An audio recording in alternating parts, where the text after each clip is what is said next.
आपण पाहताय न्यूज 18 लोकमत आणि आता थेट जाऊयात दिल्लीला निवडणूक आयोगाची पत्रकार परिषद सुरू आहे. Virtual media platforms, mobile-based mode instead of physical mode, ensuring strict compliance of COVID safety norms.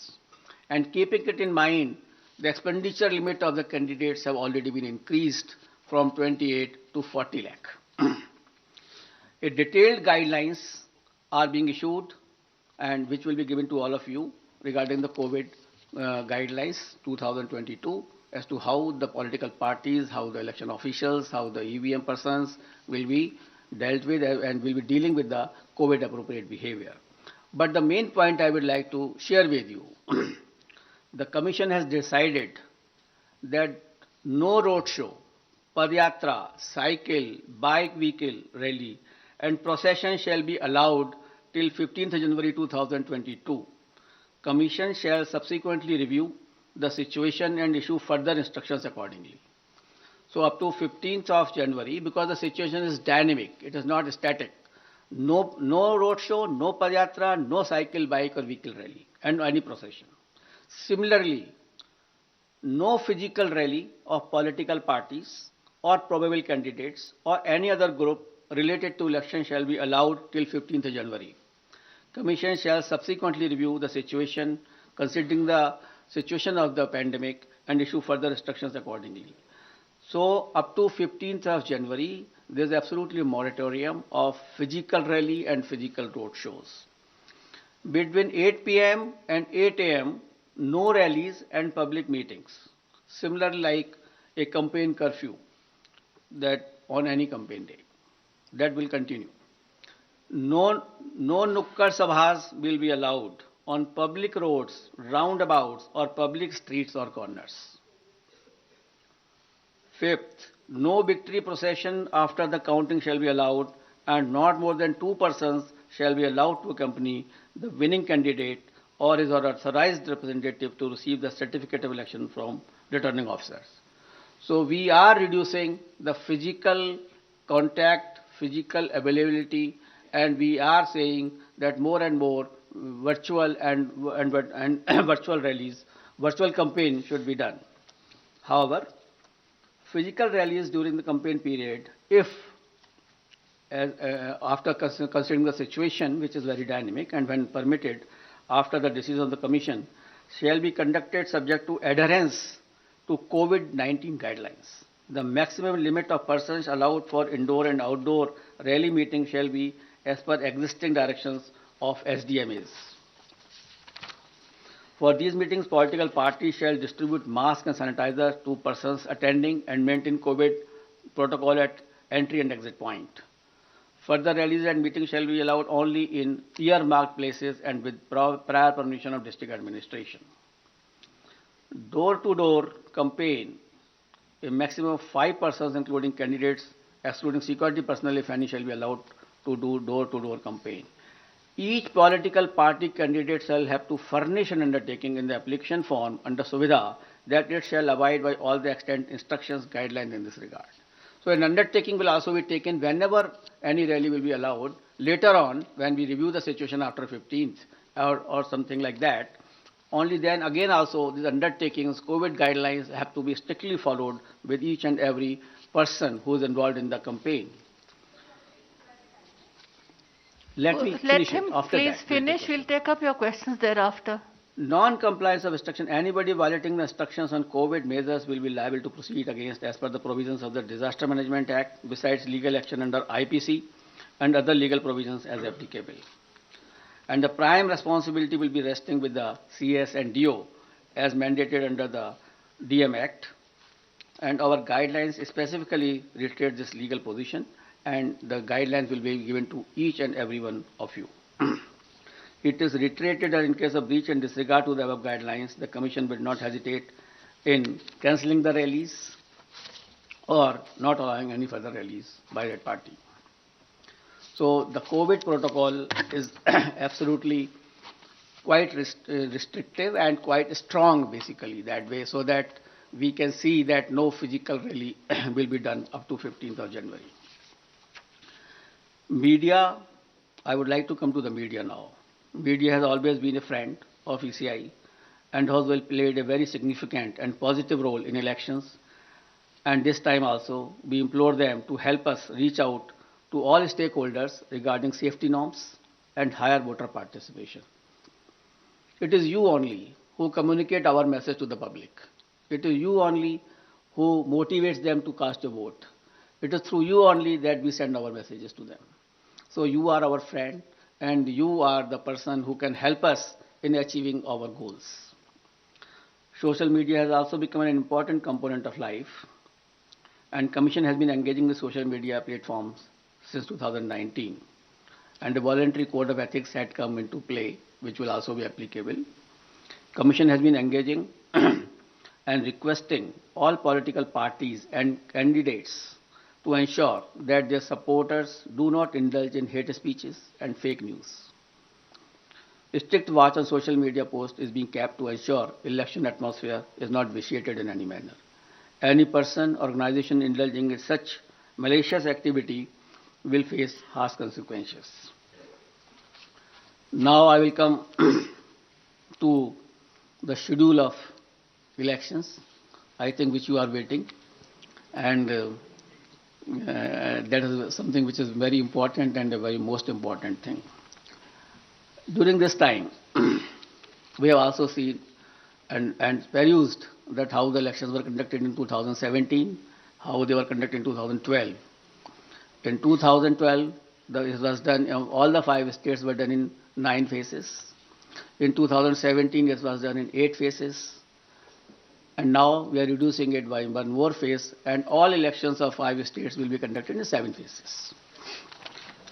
I will give you the, I will read it and I will give you. Total 7. Total 7. All the 5 states combined together will be completed in 7 phases. I will give you a detailed chart, then you can understand more. Should I start? Because for this you are waiting. That will not be complete without, starting this thing. And the first date of the issue of notification will be 14th January 2022, and which will start from Uttar Pradesh. This will be the first phase of Uttar Pradesh. The issue of notification is 14th January. Last date of nominations 21st January. Scrutiny of nominations 24th January. Last date of withdrawal of candidature 27th January. And date of poll 10th February 2022. This is the first phase. Now let us come to the second phase, which is a very important phase. In second phase, we will be covering 4 states. Uttar Pradesh second phase, Punjab in 1 phase, Uttarakhand in 1 phase, Goa in 1 phase. So Uttar Pradesh, Punjab, Uttarakhand and Goa. In second phase, Punjab, Uttarakhand, Goa will be over. And here the issue of notification will be 21st January. Last date of nominations 28th January. Scrutiny of nominations 29th January. And last date of withdrawal of candidature 31st January. And date of poll 14th February, that is Monday. Third phase, only Uttar Pradesh. That is issue of notification 25th January. Last date of nominations 1st February. Scrutiny of nominations 2nd February. Last date of withdrawal of candidature 4th February. And date of poll 20th February, that is Sunday. Uttar Pradesh 4th phase, issue of notification 27th January. Last date of nominations 3rd February. Scrutiny of nominations 4th February. Last date of withdrawal of candidature 7th February. And date of poll 23rd February. Uttar Pradesh 5th phase and first phase of Manipur. Manipur will be done in 2 phases. So on 5th phase, we will be having Uttar Pradesh 5th phase and Manipur 1st phase. Here the issue of notification is 1st February. Last date of notification, last nomination 8th February. Scrutiny of nominations 9th February. Last date of withdrawal of candidature 11th February, and date of poll will be 27th February 2022. Uttar Pradesh 6th phase and Manipur 2nd phase. Here the issue of notification will be 4th February 2022. Last date of nominations 11th February 2022. Scrutiny of nominations 14th February 2022.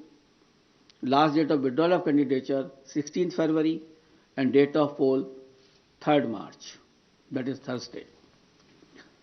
That way Manipur also completed the 6th phase.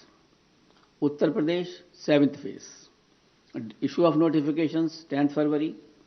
Last date of nominations 17th February. Scrutiny of nominations 18th February. Last date of withdrawal of candidature is 21st February, and date of poll is 7th March. So on 7th March, all polling will be over, and the date of counting is 10th March 2022, that is Thursday. Last time, 2017, the election was announced on 4th of January, and the counting was on 11th, and here we are announcing on 8th. So we are squeezing the time as also, and the faces also. And that particular schedule will also be given to you, and how the faces of UP have been put in 7 phases will also be provided to you by the media cell here. And we have ensured that in all 7 phases of UP, there should be equitable distribution of the assemblies, and that particular map will be given to you by our media cell. Now we call upon all voters in these 5 states to come out and vote as enthusiastically as they have always done in the past, especially the senior citizens, persons with disability, and women. Your presence at the polling stations, despite many odds and personal circumstances, is nothing short of being truly inspirational. Our fervent appeal to all stakeholders to maintain COVID-appropriate behavior at all times. I'm really thankful to my voters who have casted their vote in the earlier elections, during pandemic also, and basically in Bihar, in Assam, in Tamil Nadu, in West Bengal, and in many places, Puducherry, Kerala. In many places, the voter turnout of female was much more than the men. And I'm so grateful to all of them that in spite of their the personal inconveniences, they have come and cast their vote. That is the spirit of the voter. That we want that should remain always in their mind. And this is a festival of democracy. They should come out, as I have already enumerated in my earlier paras, that the voters' safety is there, the polling booth is safe, and the polling officials are safe. Therefore, I request to all the voters to come forward and cast their votes. Similarly, I will request to all political parties and entities to mentor their party workers to adhere to COVID safety guidelines, especially during the period of campaign. Let us all remember that the safety of each one of us is our collective responsibility. It is our collective responsibility, and together we can make this happen. Wishing you all the best. Thank you very much. We'll take the questions. I'll repeat. Please begin with the name of your own name and your media organization name. We'll begin here. I'll come back to you, please. अपना नाम और media का organisation नाम भी बताएं। Sir hello sir, नमस्कार। मोहित Dubey, news nation से sir मैं हूँ। सर, इतिहास में ऐसा पहली बार हुआ है जब से हिंदुस्तान में लोकतंत्र शुरू हुआ है कि पहली बार रैलियों पर बैन किया गया है। वर्चुअल रैलियां होंगी, नुक्कड़ सभाओं को भी आपने बैन लगा दिया है। तमाम जो सियासी दल हैं उल्लंघन करते हुए कहीं ना कहीं पिछली बार भी नजर आए थे। इस बार अगर वो उल्लंघन करते हैं तो क्या अगर कोई कैंडिडेट है तो उसकी आप उसको रद्द कर देंगे, उसकी कैंडिडेचर को, या क्या उनके ऊपर जुर्माना लगाने का भी प्रावधान है, और मॉनिटर कैसे करेंगे आप लोग? देखिए, ये मॉनिटरिंग का काम जो है बेसिकली जो मैंने अभी कोविड गाइडलाइंस में बताया कि वहाँ का जो डीओ है, DM and CS who are the authorities under SDMA also, they will have to take a call. Our persons, our CEO, our observers will be there. to ensure that this thing should be absolutely followed. And if anybody does it, we will cancel his rally. We will not allow him to have more rallies into this particular area. So if we do not allow, initially we have already, banned up to 15, as I am telling you. We will further review because situation is very dynamic. I don't know how the situation will emerge, whether it is accelerating or it is decelerating. It is quite possible after some time it may, come down quite drastically, or it may come up drastically. So we will increase the situation, we will see the situation, we will definitely monitor, and the prime responsibility, as I have already spoken to you, that it will rest with the DM and the Chief Secretary, and we will take action against them also. And our persons are already there, expenditure of all observers, general observers, they are there only to see this. And we will ensure that it should happen. Because we are trying first time if something is being done, आगे बढ़िए तो सही, देखते हैं कि आगे आगे होता है क्या.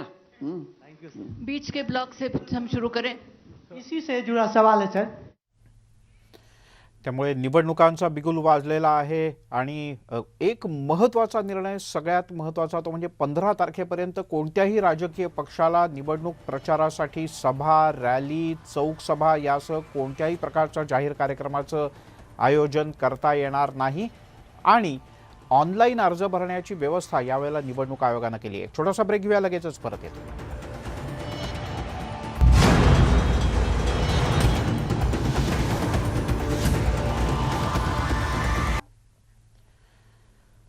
ब्रेक नंतर आपल्या सगळ्यांचं पुन्हा एकदा स्वागत आणि या क्षणाची सगळ्यात मोठी आणि महत्त्वाची बातमी ती म्हणजे 5ही राज्यातल्या निवडणुकांच्या तारखा जाहीर झालेल्या आहेत. एकूण 7 टप्प्यात मतदान होणार आहे. पहिल्या टप्प्याचं मतदान 10 फेब्रुवारीला होणार आहे, तर सर्व निवडणुकांचे 5ही राज्यातल्या निवडणुकांचे निकाल 10 मार्च रोजी जाहीर होतील. गोव्यामध्ये 14 फेब्रुवारीला मतदान होईल.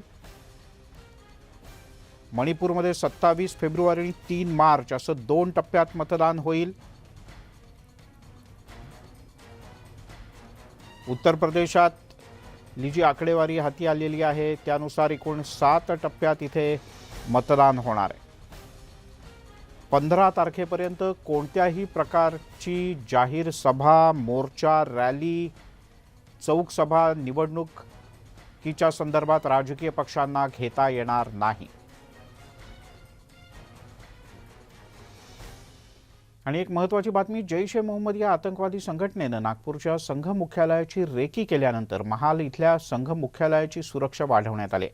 संघ मुख्यालयापासून 200 मीटरच्या अंतरावर असणाऱ्या बडकर चौकामध्ये नागपूर पोलिसांनी एक चेकपोस्ट उभारला आहे आणि या परिसरातून जाणाऱ्या प्रत्येक वाहनाची इथे कसून तपासणी केली जाणार आहे. याचा आढावा घेतला आमचे प्रतिनिधी तुषार कोहळे यांनी. जैश ए मोहम्मद या आतंकवादी संघटनेने नागपूरच्या संघ मुख्यालय आणि रेशीमबाग स्थित हेडगेवार स्मृती भवन परिसराची रेकी केल्याची माहिती पुढे आलेली आहे. जम्मू काश्मीरमधला एक तरुण जुलै महिन्यामध्ये 2 दिवस नागपूरमध्ये थांबला आणि या 2 दिवसांमध्ये त्यांनी या नागपूरच्या हेडगेवार स्मृती भवन परिसर आणि संघ मुख्यालयाची रेकी केल्याची माहिती पुढे आलेली आहे. सध्या मी हेडगेवार स्मृती भवन परिसरामध्ये आपण बघू शकतो की रेशीमबागचं जे हेडगेवार स्मृती भवन परिसर आहे हा सुरक्षेच्या दृष्टीने अत्यंत संवेदनशील मानला जातो आणि महत्त्वाचा विषय हा आहे की ज्या प्रकारे ही घटना पुढे आलेली आहे, जम्मू काश्मीर पोलिसांनी एका तरुणाला अटक केली होती पंपोर पोलीस स्टेशन अंतर्गत आणि त्यानंतर मग जी माहिती त्याच्याकडनं घेतली त्या माहितीमध्ये ही गोष्ट पुढे आली की त्या तरुणाने जुलै महिन्यामध्ये नागपूरला 2 दिवस थांबून या भागाची रेकी केली आणि त्यानंतर मग केंद्रीय गृहमंत्रालयाला याची माहिती देण्यात आली. केंद्रीय गृहमंत्रालयाने याची माहिती मग पुढे नागपूर पोलिसांना दिली आणि नागपूर पोलिसांनी मग या संपूर्ण भागाची सुरक्षा व्यवस्था वाढवलेली आहे. संघ मुख्यालय असो किंवा हेडगेवार स्मृती भवन परिसर असो दोन्ही ठिकाणची सुरक्षा वाढवलेली आहे. आपण बघू शकतो की सध्या सामान्य नागपूरकरांसाठी हा परिसर अत्यंत नेहमीचा आणि बाजूला मैदान आहे, नेहमी ते खेळत असतात. मात्र या घटनेनंतर या भागाची सुरक्षा व्यवस्था वाढवण्यात आलेली आहे. जी माहिती पुढे आली की जैश ए मोहम्मदच्या संघटनेकडनं ही रेकी करण्यात आलेली आहे आणि महत्त्वाचा विषय की पाकिस्तानच्या एका हस्तकाच्या सांगण्यावरनं त्यांनी ही रेकी केली. त्यामुळे आता कोतवाली पोलीस स्टेशनमध्ये या संदर्भात अनलॉफुल ॲक्टिव्हिटी अंतर्गत गुन्हा दाखल करण्यात आलेला आहे आणि त्या तरुणाची ट्रान्झिट रिमांड घेण्याचा प्रयत्न नागपूर पोलीस करत आहे आणि एकंदरीत या संपूर्ण प्रकरणाची चौकशी देखील करणार आहे. जर का तुम्ही संघ मुख्यालय परिसराचा जर का इतिहास बघितला तर याआधी देखील 2 वेळा संघ मुख्यालयामध्ये आतंकवादी हल्ला करण्याचा प्रयत्न झाला होता। तेव्हापासूनच नागपूरचा संघ मुख्यालय हा संवेदनशील ठिकाणाच्या यादीमध्ये येतो आणि आता या घटनेनंतर परत एकदा संघ मुख्यालय आणि हेडगेवार स्मृतिवन परिसराची सुरक्षा नागपूर पोलिसांनी वाढवलेली आहे। व्हिडिओ जर्नलिस्ट विलास खडसेसह तुषार कोळे, न्यूज 18 लोकमत, नागपूर। या संदर्भात विरोधी पक्षनेते देवेंद्र फडणवीस यांनी काय प्रतिक्रिया दिली पाहूयात। ही अतिशय गंभीर बाब आहे आणि मला असं वाटतं की याची माहिती आता पोलिसांना आणि केंद्रीय यंत्रणांनाही मिळालेली आहे। त्यामुळे या संदर्भात योग्य खबरदारी महाराष्ट्राचे आपले पोलीस आणि केंद्रीय यंत्रणा मिळून घेतील, पण मला असं वाटतं की याला अतिशय गांभीर्याने घेतलं पाहिजे। वळूयात अन्य काही बातम्यांकडे। पुणे जिल्ह्याला हादरवून सोडणाऱ्या पैलवान नागेश कराळे हत्या प्रकरणातील मुख्य आरोपी योगेश दौंडकरला अखेर अटक करण्यात आली। या क्षणाची सगळ्यात मोठी आणि महत्त्वाची बातमी, एका पैलवान हत्या प्रकरणातला मुख्य आरोपी नागेश कराळे असं या पैलवानाचं नाव होतं, त्याची हत्या करण्यात आली होती आणि योगेश दौंडकर हा या प्रकरणातला मुख्य आरोपी होता, त्याला अटक करण्यात आली। या हत्या प्रकरणात वापरण्यात आलेली मोटार कार सुद्धा पोलिसांनी ताब्यात घेतली आहे। गोविंद वाकडे आपले प्रतिनिधी आपल्यासोबत आहेत। गोविंद, अधिक काय माहिती आहे याबद्दल? सर, अत्यंत धक्कादायक प्रकार घडला होता। 16 दिवस होत आहेत आणि जे मुख्य आरोपी होते त्यांना पोलिसांनी रात्री अटक केलेली आहे। आतापर्यंत 6 जणांना या प्रकरणी अटक केलेली आहे। तरीही या सगळ्या कटाचा मुख्य सूत्रधार वेगळा असल्याची माहिती पोलीस सूत्रांकडनं दिली जाते। त्यामुळे आता ज्या तिघांना अटक केली, योगेश दौंडकर असेल आणि त्याच्यासोबतचे इतर साथीदार, त्यांना आता किती दिवसाची पोलीस कोठडी मिळते आणि तपासामध्ये काही नावं पुढे येत आहेत का याकडे सगळ्यांचं लक्ष लागलेलं आहे। गृहमंत्र्यांच्या जिल्ह्यामध्ये हा सगळा प्रकार घडला होता। अगदी मतदारसंघामध्ये म्हटल्याचं वागवं ठरणार नाही आणि अशा पद्धतीने पैलवान कराळे जे आहे, आपण दृश्यांमध्ये बघू शकतो की किती भयानक पद्धतीने चित्रपटामध्ये असते त्या पद्धतीनं गाडीत बसल्यानंतर अगदी कट नियोजित करून अशा पद्धतीने 8 गोळ्या घालून कराळेला ठार मारण्यात आलं होतं। 16 दिवसानंतर आता हे आरोपी पोलिसांच्या हाती लागलेले आहेत आणि अर्थातच या मागे आणखी कोणाची नावं आहेत का पोलीस म्हणतायत त्या पद्धतीने ते आता पुढे येण्याची शक्यता आहे। गोविंद, तुर्तास धन्यवाद या सगळ्या सविस्तर माहितीबद्दल।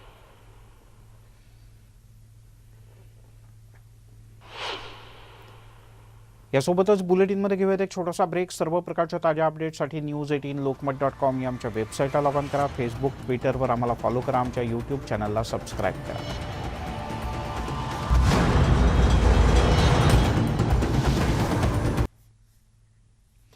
आपण पाहताय न्यूज 18 लोकमत आणि आता नाशिकमधून एक खूप मोठी आणि धक्कादायक बातमी हाती येते। नाशिकमध्ये एका 6 वर्षाच्या मुलीला फाशी देण्याचा प्रयत्न करण्यात आल्याचा धक्कादायक प्रकार समोर आला।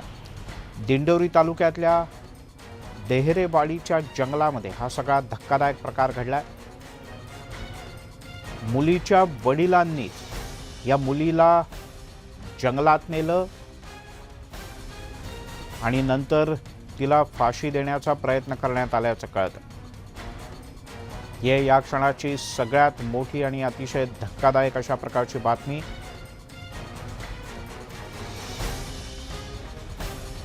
ही मुलगी नकोशी झाल्यानं जंगलात नेऊन या मुलीला संपवण्याचा प्रयत्न नराधम बापानं केला आणि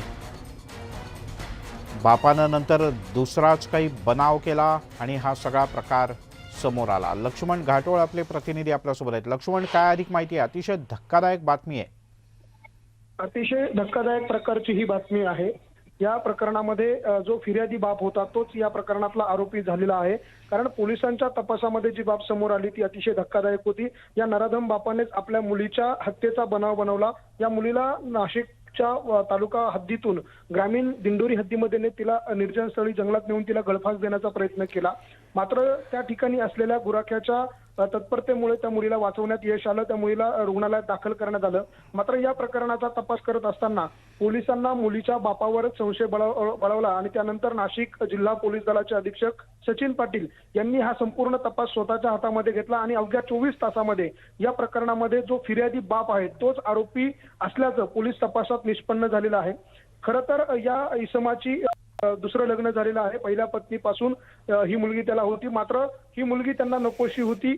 त्यामुळे त्यांनी ह्या मुलीच्या हत्येचा प्रयत्न केल्याचं पोलीस तपासात समोर आलेलं आहे. त्यामुळे जे प्रकरण अगदी अलगद होतं किंवा ज्या प्रकरणात आरोपी शोधणं अवघड आणि कठीण होतं अशा परिस्थितीमध्ये पोलिसांनी मोठ्या शिताफीनं तपास करत आरोपीला बेड्या ठोकलेल्या आहे.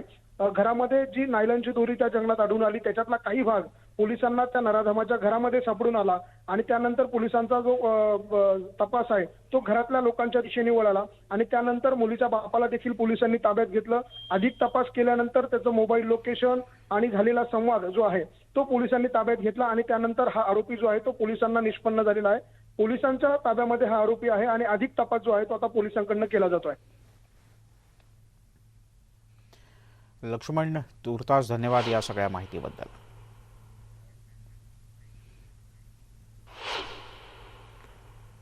एक छोटासा ब्रेक घेऊया, लगेचच परत येतो.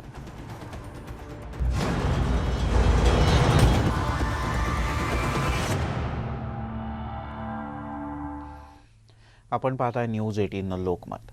बातमी आहे जालन्यातून. बूस्टर डोसच्या बद्दलची. जालन्यामध्ये 10 तारखेपासून बूस्टर डोस द्यायला सुरुवात केली जाणार आहे. कोविशिल्डची लस ज्यांनी घेतले अशांना हा कोविशिल्डचा बूस्टर डोस दिला जाईल, तर कोवॅक्सिन घेतलेल्यांना कोवॅक्सिनची लस बूस्टर डोस म्हणून देण्यात येईल. आणि यासाठी केंद्र सरकारकडे अतिरिक्त 1 लाख लसींची मागणी करण्यात आल्याचं राज्याचे आरोग्यमंत्री राजेश टोपे यांनी सांगितलंय. यासोबतच परदेशातून राज्यामध्ये येणाऱ्या प्रत्येक प्रवाशाला क्वारंटाईन होणं हे बंधनकारक असेल असंही आरोग्यमंत्री राजेश टोपे यांनी स्पष्ट केलं.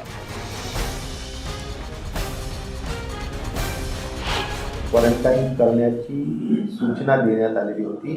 मात्र आता इंटरनॅशनल पॅसेंजर्स जे लोक आपल्या महाराष्ट्राच्या सगळ्या इंटरनॅशनल एअरपोर्ट्सवर लँड होतील त्या सगळ्यांना 100% लोकांना होम क्वारंटाईन केलं जाणार आहे आणि त्यांच्यावर प्रॉपरली वॉच ठेवून त्यांना जो काही तुमचा ॲप आहे तो ॲपसुद्धा डाउनलोड करायला लावून त्यांच्या सगळ्याच हालचालींवर आणि त्यांच्या संपूर्ण गोष्टींवर नियंत्रण ठेवण्याचं काम निश्चित प्रकारे केलं जाणार आहे. तिकडे राज्याचे परिवहन मंत्री अनिल परब हे पंढरपुरात होते. त्यांच्यासोबत झालेली कर्मचाऱ्यांची बैठक ही निष्फळ ठरली. त्यामुळे पंढरपूर आगारातील कामगार हे आंदोलनावर ठाम आहेत. सरकार जोपर्यंत न्याय देणार नाही तोपर्यंत आम्ही कामावर जाणार नाही अशी थेट भूमिका एसटीच्या कर्मचाऱ्यांनी घेतली. तसंच पंढरपुरातून एकही बस बाहेर पडू देणार नाही असा इशारा सुद्धा पंढरपूर इथल्या एसटीच्या कामगारांनी दिलाय. त्यामुळे एसटी कामगार आणि शासन यांच्यातला संघर्ष पुढच्या काही दिवसात आणखीन वाढण्याची शक्यता आहे. मागच्या 2 महिन्यांपासून राज्यभरातील एसटी कामगार विविध मागण्यांसाठी संपावर आहेत. आम्हाला राज्य सरकारी कर्मचाऱ्याप्रमाणे सेवा ज्येष्ठतेनुसार वेतन लागू करावं, मेडिकल कॅशलेस योजना लागू करावी, झालेल्या मृत कर्मचाऱ्यांच्या वारसांना त्वरित आर्थिक मदत देऊन त्यांना कामावर रुजू करून घ्यावं व झालेल्या जे कर्मचाऱ्यावर कारवाई आहे ते त्वरित पाठीमागे घेऊन दप्तरी दाखल करण्यात यावे. पण ह्या विषयावर कोणत्याही तोडगा निघाला नाही व जे आमचा विलिनीकरण लढा आहे तो तर आमचा आहेच आणि राहणारच. तो जसं की त्यांनी म्हणत होते की न्यायप्रविष्ट आहे, समिती नेमलेली आहे, तो माझा विषय नाही. त्या पद्धतीनं आम्ही त्यांच्याकडे चर्चेला गेलतो पण त्या चर्चेतून काही आम्हाला आउटपुट आलेले नाही. म्हणून आम्ही परत एकदा आमच्या मताशी ठाम आहे. यासोबत या बुलेटिनमध्ये इथेच थांबूयात. सर्व प्रकारच्या ताज्या अपडेटसाठी news18lokmat.com या आमच्या वेबसाईटला लॉग ऑन करा. फेसबुक, ट्विटरवर आम्हाला फॉलो करा. तसंच आमच्या यूट्यूब चॅनलला सबस्क्राईब करा. आणि महत्त्वाची गोष्ट, आग्रहाची विनंती आणि आठवण अर्थात मास्कबद्दलची. मी आता स्टुडिओमध्ये एकटाच आहे. आता मी जेव्हा बाहेर जाणार माझ्या सहकाऱ्यांच्या सोबत त्यावेळेला मास्क घालणं गरजेचं आहे. आपणही घराबाहेर पडताना मास्क घाला. कंटाळा करू नका. आणखीन थोडे दिवस पण मास्क घातलाच पाहिजे.